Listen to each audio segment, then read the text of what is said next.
오늘은 예수님께서 십자가를 지기 위해서 예루살렘에 입성한 종려 주일로 저희가 지키게 됩니다. 저는 십자가와 흔적이라는 그런 제목으로 말씀을 나누고자 합니다. 예수님을 그리스도로 고백하는 성도들에게 가장 중요한 것이 있다면 그것은 십자가입니다. 강단에서 선포되어지는 모든 말씀에 가장 중심되는 내용이 있다면 그건 역시 십자가입니다. 성도들이 왜 십자가를 가장 중요하게 여기고 왜 십자가를 설교해야 할까요? 그것은 십자가가 우리를 위한 하나님의 유일한 소망의 메시지이기 때문에 그렇습니다. 세상은 우리들에게 진정한 소망을 주지 못합니다. 세상의 그 어떤 사람도 우리를 구원하지 못합니다. 십자가는 우리 기독교의 중심이면서 또 성경의 핵심이기도 합니다. 십자가를 통해 우리는 구원에 이를 수 있고 또 십자가를 통해 우리는 하나님의 사랑을 경험하게 됩니다. 십자가는 우리의 신앙의 중심이며 목표입니다. 중심이 흔들리면 모든 것이 흔들리게 되죠. 목표가 분명하지 못하면 방황하게 됩니다. 십자가는 성경의 중심 주제이며 결론이고 우리의 신앙의 목표입니다. 저는 오늘 본문을 통해서 두 가지를 성도님들과 함께 나누고자 합니다. 먼저 첫 번째는 십자가만 자랑하자는 것입니다. 십자가만 자랑하십시오. 우리 본문 14절 15절을 같이 읽도록 하겠습니다. 시작. 그러나 내게는 우리 주 예수 그리스도의 십자가 외에는 결코 자랑할 것이 없습니다. 그리스도로 인해 세상이 내게 대해 십자가에 못 박혔고 나 또한 세상에 대해 그러합니다. 할례를 받든 할례를 받지 않든 아무것도 아니며 오직 새롭게 창조되는 게 중요합니다. 바울은 육체의 할례를 강조하는 유대주의자들에 대해서 그들은 육체의 모양을 내려하고 육체를 자랑하고 있지만 그러나 그리스도로 인해서 받는 십자가의 핍박은 피하고 또 정작 자신들은 율법을 지키지 않으면서도 갈라디아 성도들에게 할례를 강조하며 율법을 지키라고 강요한다고 얘기합니다. 그리고 그런 율법의 행위들을 자랑한다고 얘기하죠. 반면에 바울은 육체를 자랑하는 유대주의자들과는 달리 자신은 예수 그리스도의 십자가 외에는 아무것도 자랑하지 않겠다라고 말합니다.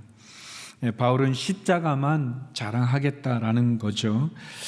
바울이 십자가만 자랑한다는 것은 예수님께서 십자가에 죽으시고 부활하시고 그리고 하나님의 구원과 심판의 능력으로 우리를 구원한 복음만 전하고 복음만 자랑하겠다는 그런 이야기입니다.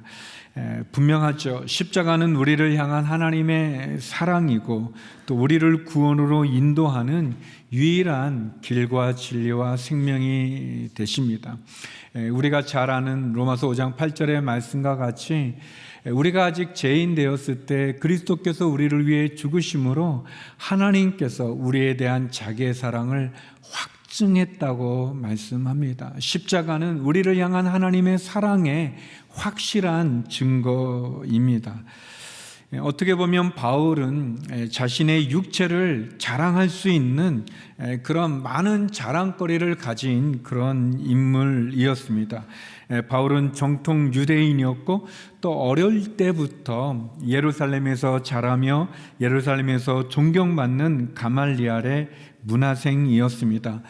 그는 또 나면서부터 유대 시민권을 가진 그런 특권층에 속했던 인물이고 베냐민 지파에 속했고 시브리 사람 중에 시브리 사람이었습니다. 율법으로 표현하자면 그는 바리새파 사람이었고 열심으로는 교회를 핍박하는 사람이고 율법의 의로도 그는 흠이 없는 그런 인물이었습니다. 그러나 바울은 그런 육체적으로 자랑할 수 있는 그런 모든 것들을 해로운 것으로 여기고, 심지어 그리스도를 아는 지식이 가장 고상하기 때문에 이런 모든 자랑거리를 배설물로 여기겠다라고 얘기하며 오직 그리스도의 십자가만 자랑하겠다라고 얘기합니다.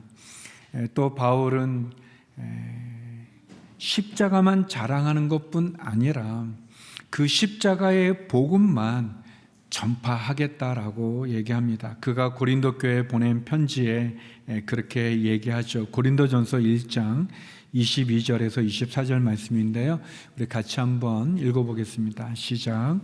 유대 사람은 표적을 구하고 그리스 사람은 지혜를 찾지만 우리는 십자가에 못 박힌 그리스도를 전파합니다.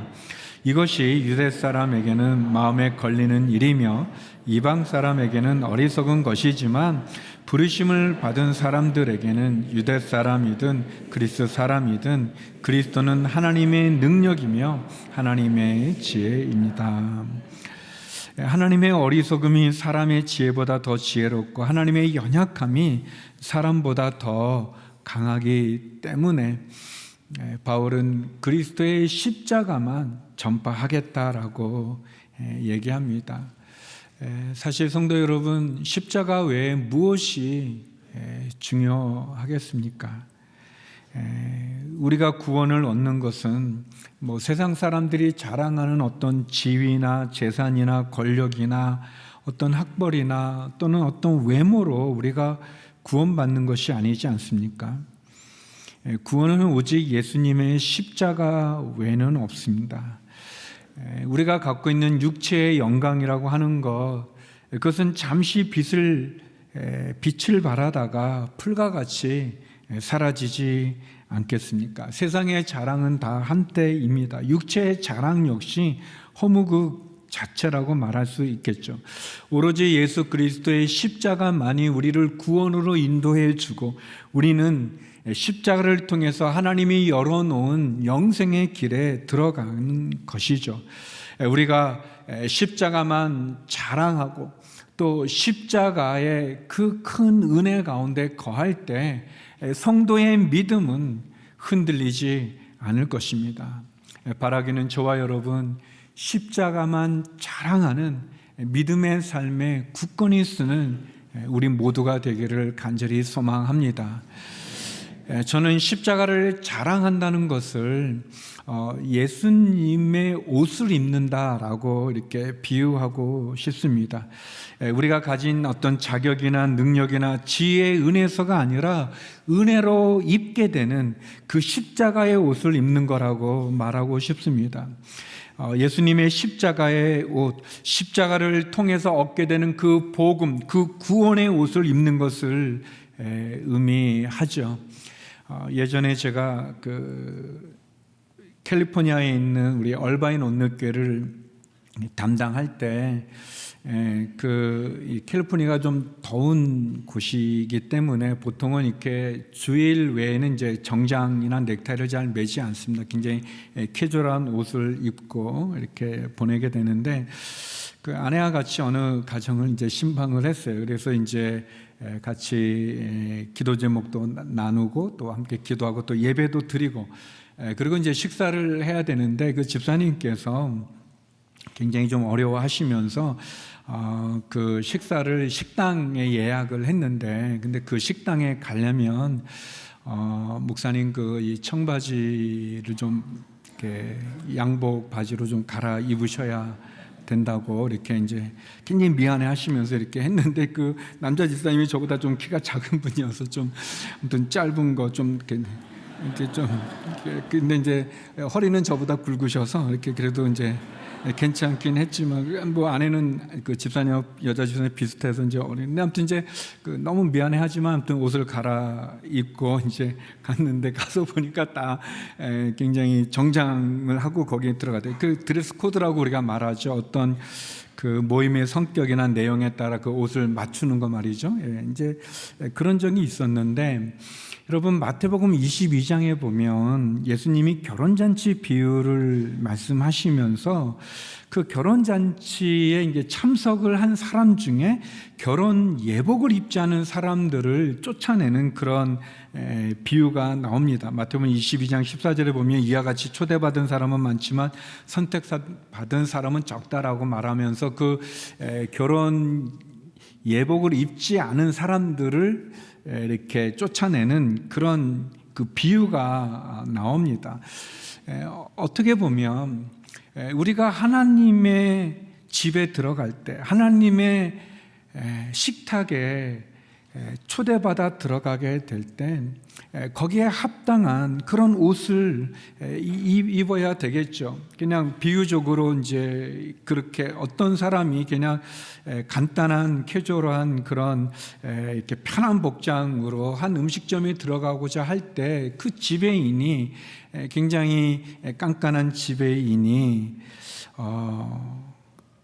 뭐 손님을 내쫓을 만한 그런 악한 사람은, 매장한 사람은 아니지만 그러나 그 식당의 기준을 낮춰줄 만큼 호락호락하지 않는 그 매니저가, 지배인이 못 들어가게 할 때 복장이 준비되지 않은 그 손님이 좀 어떻게 좀 해주십시오, 내가 여기 꼭 들어가야만 됩니다 라고 할 때 그 지배인이 잠깐 기다리십시오 하고는 들어가서 그 사람의 몸에 맞는 양복을, 정장을 가지고 와서 그래서 드레스룸에서 갈아입게 하고 거기에 들여보내준다면 기준을 요구한 그 지배인이 그 기준에 합당한 그 복장을 준비해서 주어서 그 사람이 들어간다면 그것이 얼마나 큰 은혜가 되겠습니까?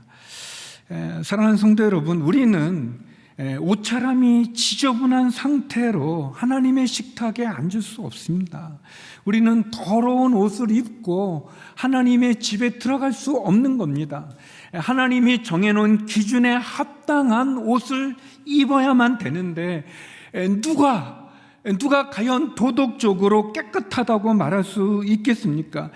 우리의 도덕은 흐트러지지 않았습니까? 누가 자기는 진실하다라고 말할 수 있겠습니까?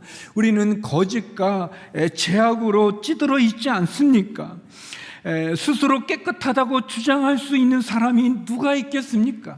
우리가 겉은 다 깨끗한 것 같지만 사실 우리의 삶 속에 우리가 가지고 있는 죄악은 얼마나 냄새나고 악취가 나고 속은 썩어 있는 수치스럽고 부끄러운 모습이 아니겠는지요. 마치 회칠한 무덤처럼 겉은 깨끗해 보이지만 그 속에는 악취가 나는 썩어 있는 그러한 시체가 있는 것과 같은 그런 부끄러운 존재일 뿐이죠.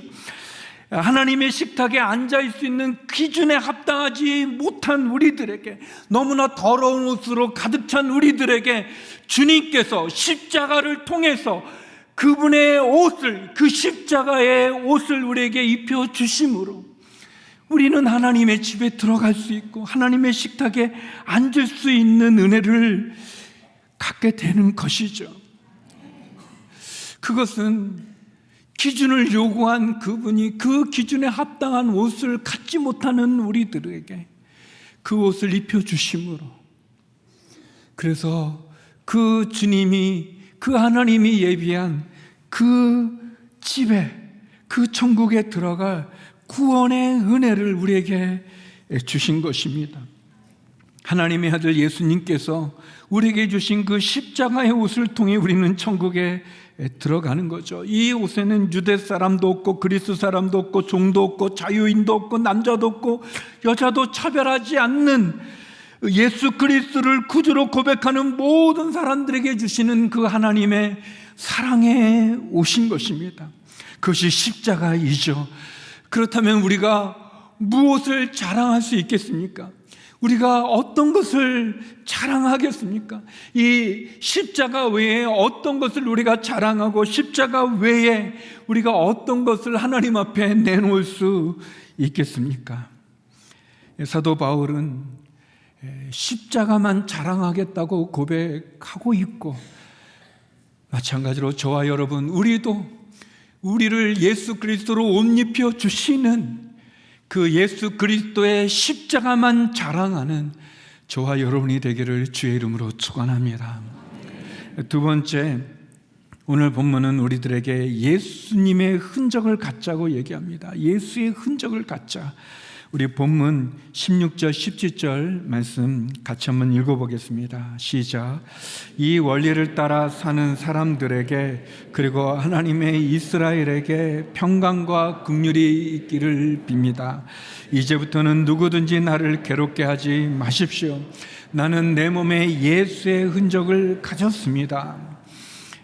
바울은 그 갈라디아 편지를 마무리하면서 자기의 몸에는 예수의 흔적이 있다라고 고백합니다. 이 흔적, 마크죠. 그 스티그마라는 헬라어를 쓰고 있는데, 이 스티그마라는 단어의 그 1차적인 의미는 그 낙인인 겁니다. 그러니까 이렇게 뭐 소라든지 말이라든지 그 양의 그 소유권을 표시하기 위해서 찍는 낙인, 그 마크를 의미합니다. 바울은 유대주의자들과 갈라디아 성도들을 향해서 나는 예수님으로 인해서 받은 그 복음을 증거하는 가정 가운데 얻은 그 고난에 그 흉터가 있다, 그 마크가 있다, 그 흔적이 있다라고 고백합니다. 복음과 사명을 위해, 예수 그리스도를 위해서 자기가 겪었던 그 일들 속에 자신의 육체에 갖게 된 그 흉터, 그 흔적뿐 아니라 자신의 삶을 통해서 나눴던 그 내 몸에 예수의 흔적을 가졌다라고 이야기하는 거죠. 바울은 자신의 인생이 자기의 것이 아니라 예수님의 것임을 인정하고, 그리고 그 예수님을 위해서, 그 복음을 위해서 자신의 몸에 짊어진 그 흔적들, 자신의 시간과 또 삶과 인생 가운데 짊어졌던 그 흔적을 자랑하며, 그리고 그것이 있다고 그는 고백합니다. 십자가만 자랑하겠다고 말했던 바울은 이제 예수의 흔적이 내 몸에 있다라고 말합니다. 바울이 고린도 교회에 보내는 편지에서 이렇게 자기가 복음을 전하는 가정 가운데 자신의 인생의 삶 속에 겪었던 그런 흔적들을 얘기하면서 마치 내가 정신 나간 사람이라면, 내가 정신 나간 사람처럼 내가 겪었던 그런 고난의 흔적들을 내가 말한다면이라고 표현하면서 그가 어떻게 그의 삶 속에 예수의 흔적을 그 몸과 그의 삶 속에 짊어졌는지를 고백하는 그런 말씀이 있습니다. 고린도후서 11장 23절에서 27절인데 좀 길지만 우리 같이 한번 읽어보겠습니다. 시작. 그들이 그리스도의 일꾼입니까? 내가 정신 나간 사람처럼 말합니다만 나는 그 이상입니다. 나는 수고도 많이 하고 매도 수없이 맞고 감옥살이도 많이 하고 죽을 고비도 여러 번 넘겼습니다. 유대 사람들에게 40에 하나 감한매를 5번이나 맞았고 3번 채찍으로 맞았고 1번 돌로 맞았고 3번이나 파산을 당했고 밤낮 하루 꼬박을 바다에서 헤맨 적도 있습니다. 나는 수차례에 걸친 여행에서 강의 위험과 강도의 위험과 동족의 위험과 이방 사람의 위험과 도시의 위험과 광야의 위험과 바다의 위험과 거짓 형제들의 위험을 겪었습니다. 나는 또 수고와 공고와 종종 자지 못함과 배고픔과 목마름과 때로 굶주림과 추위와 헐벗음 가운데 지냈습니다. 바울은 자기가 주의 복음을 위해, 십자가를 위해 짊어졌던 그 몸에 겪었던, 그의 삶에 겪었던 그 예수님의 흔적을 고백하고 있습니다. 또 예수님도 역시 부활하셨지만 그 예수님이 부활하셨을 때 예수님의 몸은 좀 변화된 몸입니다. 우리가 갖고 있는 이런 몸과 외형, 어떤 시공간의 제약을 받는 그런 모습은 아니셨습니다. 그래서 공통되게 부활하신 예수님을 만난 제자들이든 여인들이 처음에는 바로 예수님을 알아보지 못하는 그런 상황이었지만 변화되셨는데, 변화된 부활의 몸이셨는데, 그러나 예수님 그 십자가에 달릴 때 그 못자국과 창자국의 흔적은, 그 흉터는 그대로 갖고 계신 것을 보게 됩니다. 예수님이 부활하시고 제자들 가운데 나타났지만 제자들이 바로 알아보지 못했었습니다. 그때 예수님께서 그 십자가의 흉터를 보여주고 제자들이 알아보는 그런 장면이 있습니다. 요한복음 20장 20절인데요. 우리 같이 한번 읽어보겠습니다. 시작. 이렇게 말씀하신 뒤 예수께서는 제자들에게 자신의 손과 옆구리를 보여주셨습니다. 그러자 제자들은 주를 보고 기뻐했습니다. 예수님께서 약간은 변화된 모습으로 알아보지 못했지만 그러나 그분이 십자가에 달릴 때 못자국과 창자국, 그 가시면류관에 찔린 그 십자가의 흔적을 보고 제자들은 예수님을 알아보고 그리고 기뻐했다고 성경이 기록되어 있습니다. 예수님은 십자가의 흔적이 그 몸에 있으셨습니다.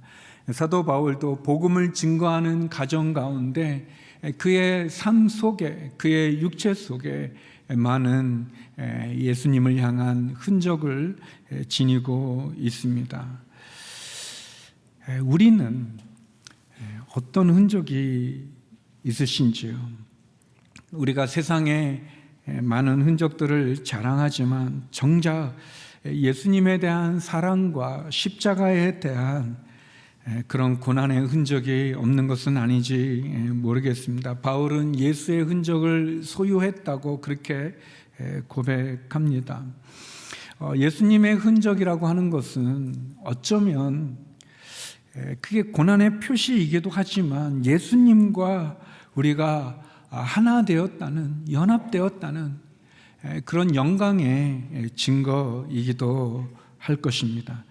영국의 위대한 설교가 중에 한 분이셨던 캠벨 몰감 목사님은 이런 말씀을 하십니다. 십자가를 전할 수 있는 자는 십자가에 못 박힌 사람이다. 도마는 내가 그 손의 못자국을 보며 넣어보지 않고는 믿지 아니하겠다고 말했다. 당신 손에서 못자국을 보지 않고는 믿지 않겠노라. 그것은 맞는 말이다. 그리스도의 십자가를 전할 수 있는 사람은 그리스도와 함께 죽은 그런 사람이다. 바로 자신의 손에 예수님의 십자가의 못이 있는 사람이다 라고 말씀하셨습니다.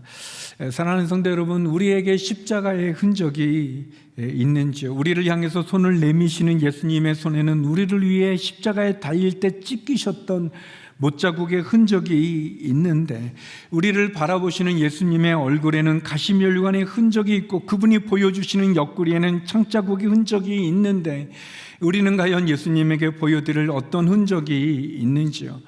사도 바울은 누구든지 나를 괴롭게 하지 마십시오. 나는 내 몸에 예수의 흔적을 가졌습니다라고 말하는데 우리는 주님에게 보여드릴 어떤 흔적과 복음을 위해, 십자가를 위해, 그 하나님의 사랑을 위해 우리가 보여드릴 우리 그 흔적이, 그 예수님의 그 어떠한 흔적이 우리의 삶과 우리의 시간과 우리의 인생 가운데 있으신지요?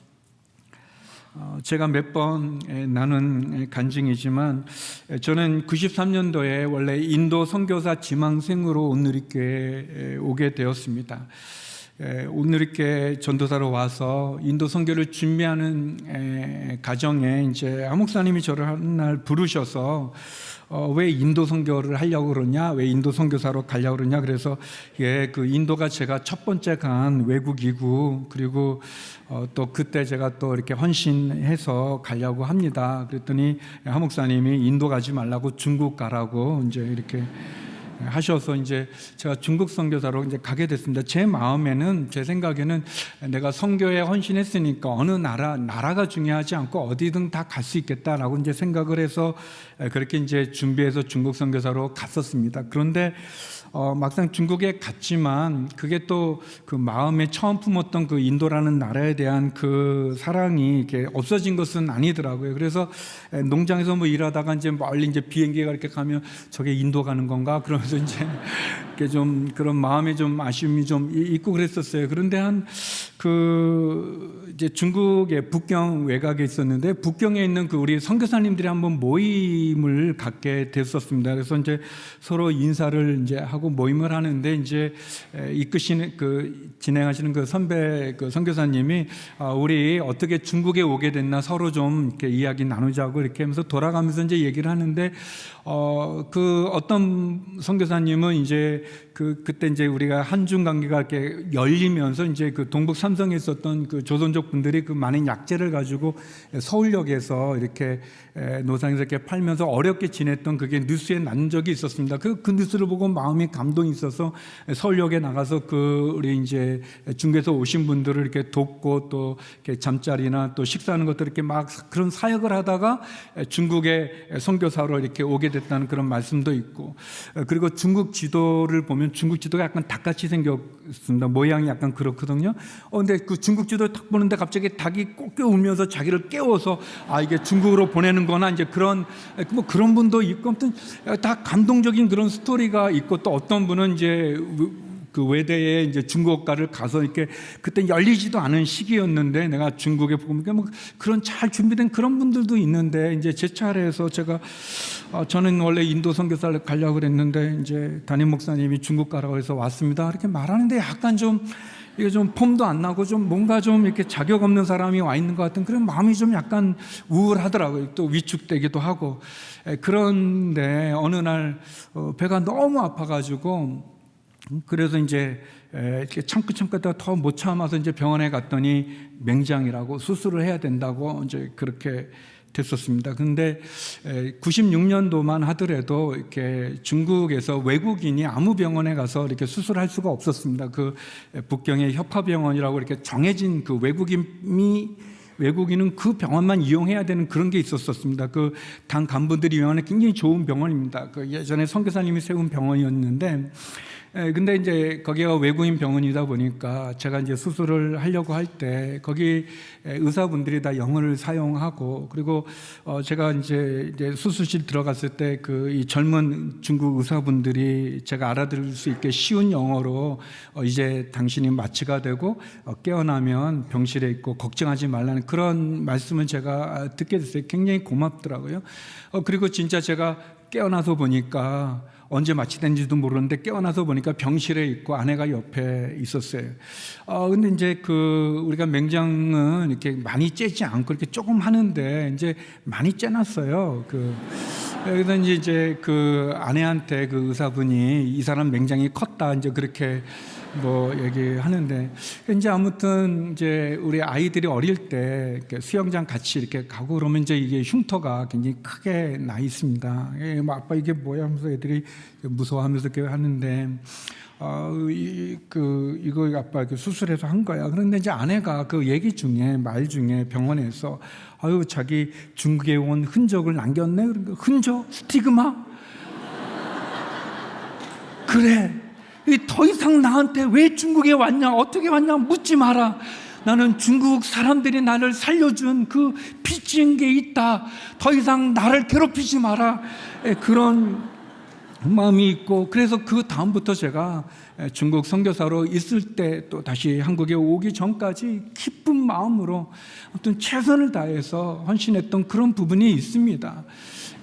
여러분, 약간 좀 다른 얘기지만, 여러분의 삶 속에 저 같지는 않지만 그러나 주님을 위해서, 십자가를 위해서, 적어도 복음을 위해서 우리가 세상에서 바울처럼은 아니에요. 또 우리가 겪었던 우리 몸에 지녀진 그런 흉터가 있는지요? 아니면 우리의 삶 속에 그런 시간이 있는지요? 그런 흔적이 있는지요? 여러분, 십자가 외에 다른 모든 것은 사실 바람처럼 다 사라지지 않겠습니까? 우리가 주님 앞에 서게 될 때 십자가 외에 어떤 것이 우리를 구원으로 인도하겠습니까? 바울은 십자가만 자랑한다고 얘기했습니다.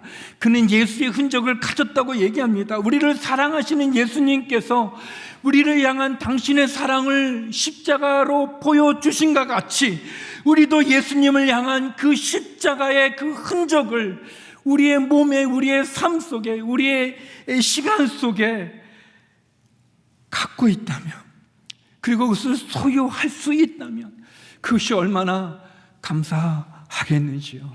사랑하는 성도 여러분, 우리가 그 무엇보다 십자가만 자랑합시다. 그리고 우리도 바울처럼 예수의 흔적을 우리의 몸에, 우리의 삶에 짊어지는, 그리고 그 십자가의 흔적으로 주님 앞에 설 수 있는 우리 모두가 되기를 주의 이름으로 축원합니다. 기도하시겠습니다. 하나님 아버지, 십자가만 자랑케 하시고 예수의 흔적이 우리의 몸에, 우리의 삶에 남아있는, 그리고 그 흔적으로 주님 앞에 설 수 있는 저희들 되게 하여 주시옵소서. 예수님 이름으로 기도드립니다. 아멘.